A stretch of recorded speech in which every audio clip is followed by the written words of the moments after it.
motor racing. To most, it's a sport with just one goal: winning. But to a few, it's an experiment in technology, a way of finding new limits, a way of testing under conditions you could never simulate in a laboratory. The rewards aren't checkered flags or trophies, but information.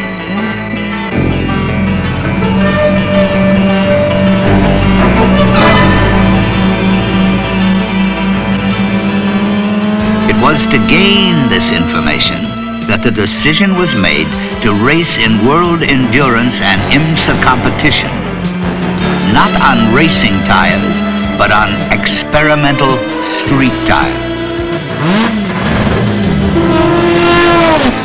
For the experiment, the cars would be devices for engineers to study extremes. The drivers, test pilots. The goal: create the next generation high-performance tire. The project began at the Lola factory in Huntington, England, where a pair of GT prototypes were constructed. The power plants, race-proven Mazda rotary engines. The tires, BF Goodrich experimental TA radials. The team is led by driver Jim Busby, who started as a drag racer in California 25 years ago, chasing 200 miles per hour in the quarter mile. Motor racing requires a maximum commitment from everybody. I think probably most people see my name out in front like they would a quarterback's name for a football team. However, we've got Jim Tully, who's the team manager here, who actually at trackside probably does a heck of a lot more of the coordinating. By the time I get to trackside, I largely become just a driver. We started off with these cars as a tyre development program where you go and test the cars and you make changes on the car and you make changes in the tyres. That's very interesting from my point of view. When you're testing, you're looking for limits. If you find one and exceed it before you're ready for it, you can have big problems. Very few people like testing. They actually like racing. I prefer testing. In the first outings with these tires and trying to stay with the street construction, we had some vibration problems that were shaking the car to pieces, shaking me to pieces, and it took some very clever engineering to cure it, and it took about 3 test sessions. There was one point there I remember thinking, I wonder if it can be done, and they did it. They were a group of BF Goodrich passenger tire engineers, headed by Chuck Patrick. Well, these tires will meet all of the requirements of the U.S. Department of Transportation. As a matter of fact, the treaded versions carry a full DOT certification and serial number. Well, we're looking for the extremes, and unfortunately, you can control things, but you can't control the extremes in handling, temperature generation, and durability. And you got to go to the track to learn that. After 3 months and 3,000 test miles, Jim Tully and the crew were ready for their first real competition, the 24 hours of Daytona. When we first started on this program, I think everybody went in a little bit with their eyes wide open, not really knowing what to expect until the first race. 616 of Busby, Hagee, and Knutson. Starting driver, Jim Busby. Gentlemen, start your engines.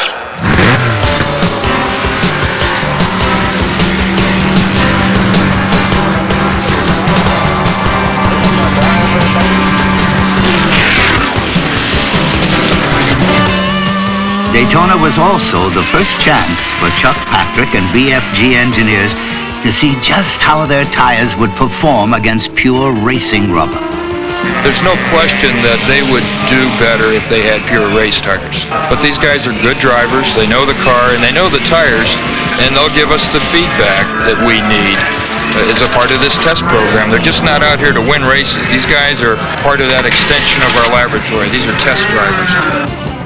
Competing directly against the faster Porsches, Marches, and Jaguars, the BFG Lolas begin a relentless charge through the field, working their way up to 2nd and 3rd overall.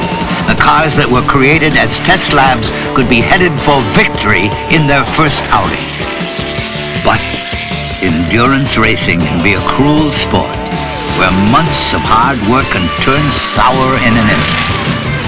The strain of Daytona's high banking has caused the chassis to flex, damaging a gasket in the engine. The front-running Busby Knoop Haya BFG Lola is forced into the pits. The problem can't be fixed, and car 67 must retire.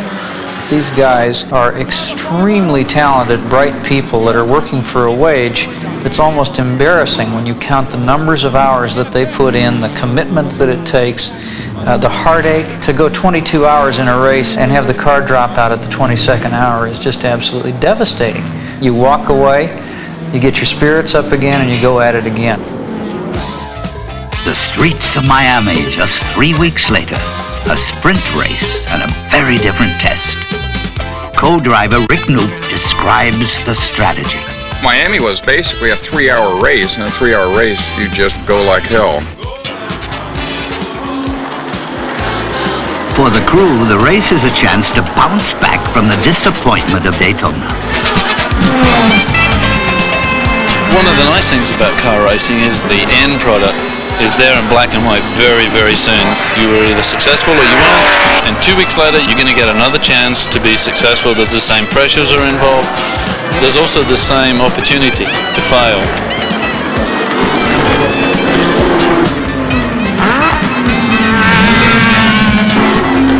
There was a lot of things going on in that particular race which would normally mean to feather, to slow down, to make the car last, and we just drove those cars flat out.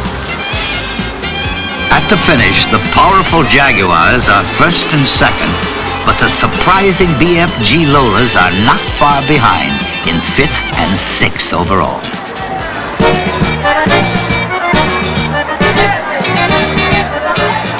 Monza, Italy, the team's first taste of World Endurance C2 competition and driver Rick Knoop's first look at European racing. I think racing's very much more cutthroat over here, mainly because there's many companies, as you can see on the logos of the cars, that have major budgets in road racing. Some of them are just frightfully fast. Sometimes these national heroes go out with a lot of flavor and a lot of color in the beginning. You see their autographs in various parts of the track. The guys that come right out of the box and dive for the first turn on the first lap. Well, those are the people that historically never make it to the end. The BFG Lolas surprise everyone by moving up to 2nd and 4th place in C2. At the halfway mark, Busby and Knoop take the class lead. Monza was a very good race for us. We came to Europe rather green in terms of not ever going to the track before, and to get a category win and to be 6th overall was really good. After 6 hours, the new kids on the block crossed the finish line first in the C2 category.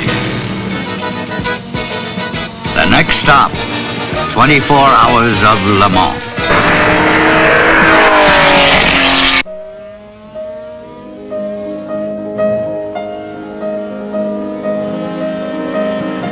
Le Mans is not another race. Le Mans is the race. There is something about Le Mans that absolutely outshines all other motoring events in the world. It's a childhood dream for me. You know, I had a go-kart when I was 8 years old, and the pictures of my father racing against Lance Reventlow and Scarabs, and Richie Ginther and Chuck Days, and for me to be racing right now and be at Le Mans, you know, I got goosebumps. It is an endurance event. It does test the machine and the systems and the man to his absolute limits. The Mulsanne Straight, I would suppose, separates this from any other race in the world. Every single time you go down that straight, I don't care who you are well aware that you are traveling at speeds that are not equaled anywhere else in motor racing. And you do it lap after lap after lap after lap, and it goes on forever and ever and ever.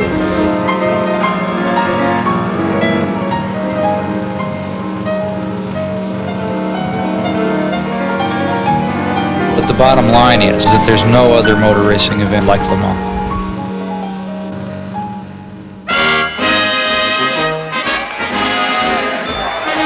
The 52nd running of the 24 Hours of Le Mans, the ultimate endurance challenge. Founded in 1922 to dramatically demonstrate the reliability of the motor car to a most suspicious French public, Le Mans has grown to become the contest for manufacturers to test the speed, performance, and endurance of their products in head-to-head competition. But Le Mans is more than a test of technology. It's a test of human stamina. We've had the car since June last year, and we've done a lot of testing and development. Already done a 24-hour race, so hopefully we know what's going to make it go that far. We'll find out. Well, the biggest thing is we have to pay a lot of attention to minor details, being certain that every part of the car can do its job fully. Make sure all the bolts are tight, all the connections, electrical connections especially, are good and secure. You know, the vibration doesn't loosen any parts of the car during the race. What I'm going to do is separate the cars by 2 laps at the beginning. Everybody's going to run that. Yeah, and then we can bring them in and have them separate, and then we'll have a bunch of guys to work on one car at a time. Pretty much at the point right now where there's nothing more we can do to the cars. We've done our best. I don't get nervous before 24-hour races much because they're so long that and you're really not going to do much racing usually until the very end if you're lucky. It's good that you get into a rhythm, you know what you've got to do, and it just happens on schedule. The engine's really reliable. We've got a really good chance. Very tense.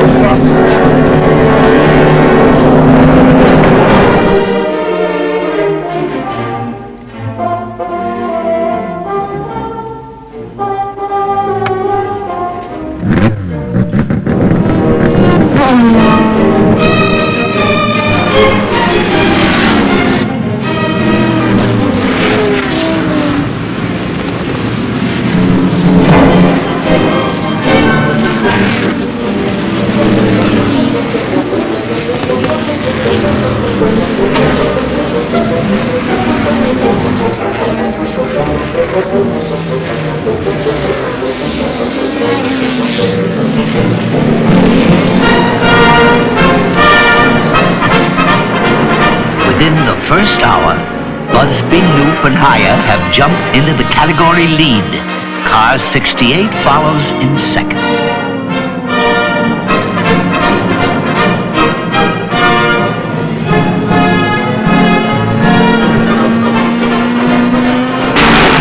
The race strategy is in the hands of team manager Jim Tully. We sit down just before the race. We normally sit down and rough out a basic strategy of where we'd like to be, how we think we're going to run the race. But the real strategy is actually when the race is taking place, because you then have to take into consideration how the other competitors are running, the people you're competing against directly, whether they're ahead of you, whether they're behind you, whether you need to run faster, slower. And I do most of my race strategy in the pits as it happens. I find that's the best. It's worked for us this year. We've made decisions as the race has progressed, and we've been very fortunate. These guys are getting 7.4 to the gallon, and you're getting less, a litre less every 15 laps. Well, then back it off a little and see. Okay. Just try it. What revs is he using?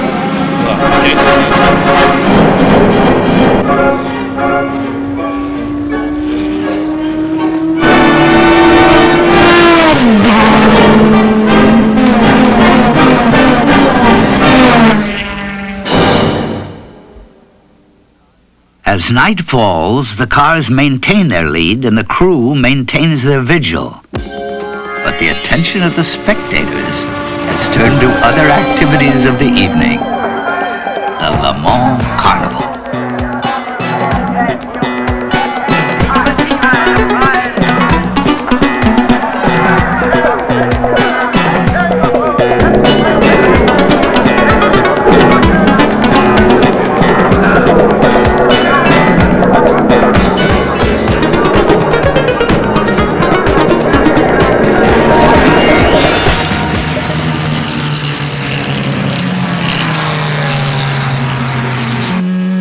At night at 3 in the morning, I sometimes wondering what in the blazes I'm doing here. Can I see the flagger?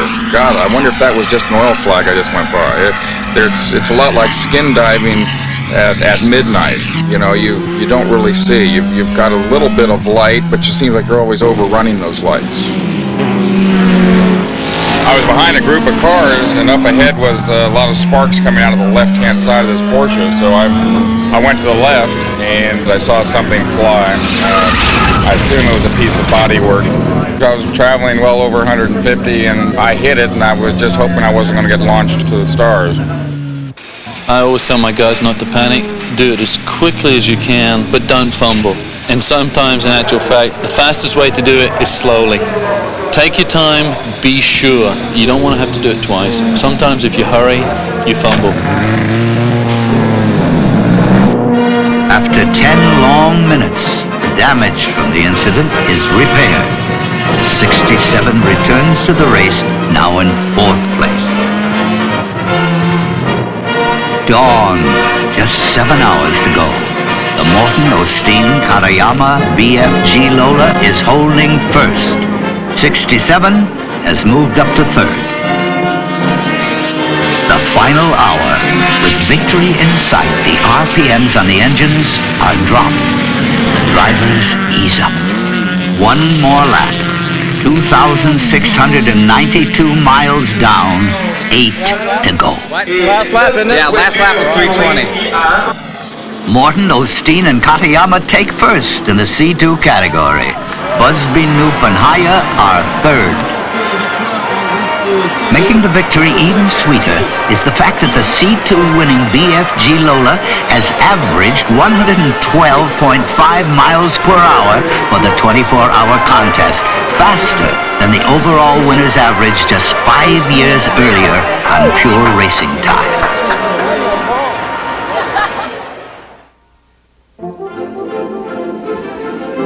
But in world endurance racing, there's little time to savor victory.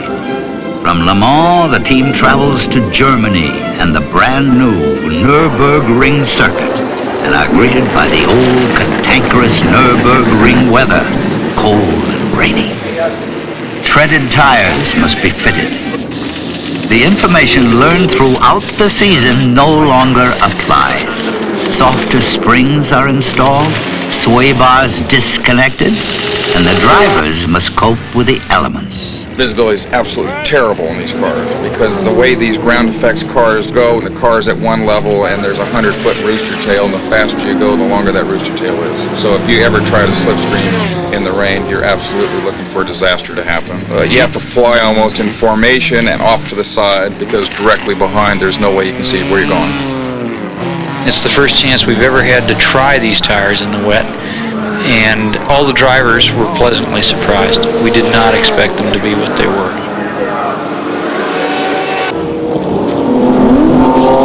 The new Questa car charges through the rain into the category lead, only to drop out with a gearbox failure.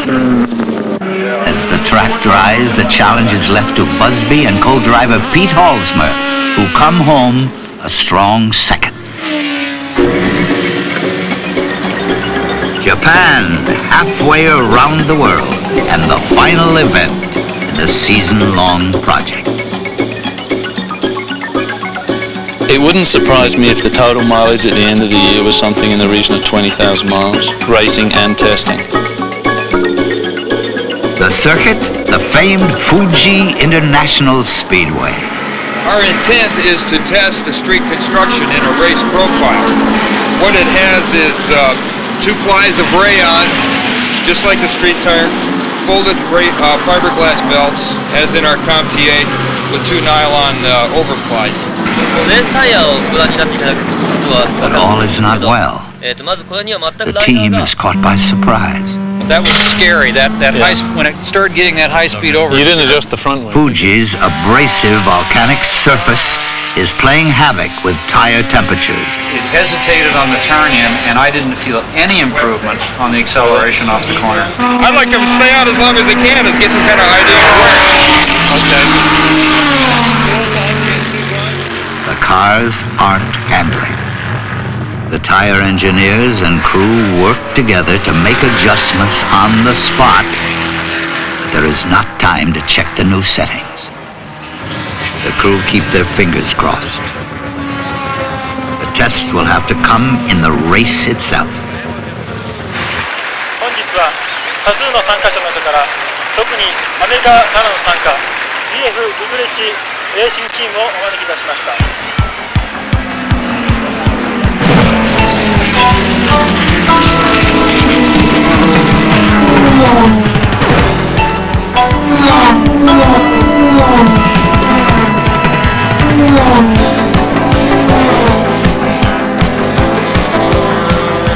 The changes pay off, and the BFG Lolas quickly move up through the field into 4th and 5th place at the 2-hour mark, much to the relief of the crew and engineers.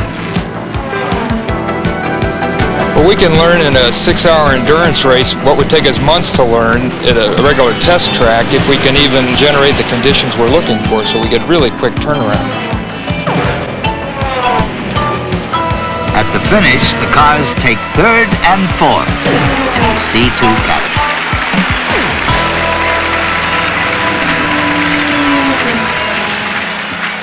We're going to go out and party tonight. I think that's what we're going to do, because we get back to serious work for next year in 2 weeks. Well, I mean, it's been a terrific season. In World Championship rounds, we've got 2 firsts, a second, and a third. And those are the races that we've done. After 4 World Championship events and 6 American IMSA races, 15,000 miles of racing, the season ends.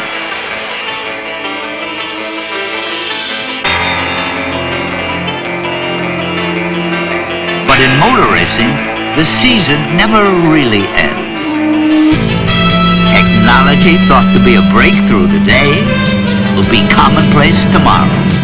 And limits that may now appear unreachable will be exceeded by those special few who choose to chase them.